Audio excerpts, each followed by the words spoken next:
Hey everyone, I hope that you and your families are staying healthy and safe. And I'm excited to share today that WhatsApp has been approved to launch payments across India. So now you're going to be able to easily send money to your friends and family through WhatsApp, just as easily as sending a message. There's no fee, and it's supported by more than 140 banks. And because it's WhatsApp, you know that it's secure and private too. Digital payments is incredibly important right now. It's safer than handing someone some cash, and it eliminates needing to stand in line at a bank.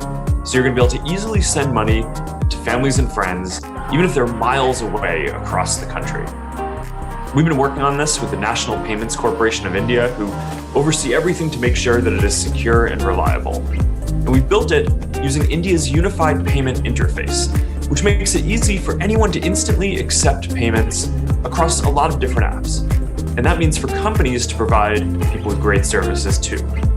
With UPI, India has created something truly special and is opening up a world of opportunities for micro and small businesses that are the backbone of the Indian economy. India is the first country to do anything like this, and I'm glad that we were able to support this effort and work together to achieve a more digital India. I want to thank all of our partners who made this possible. When people can access financial tools, they're more empowered to support themselves and others, or to start a business.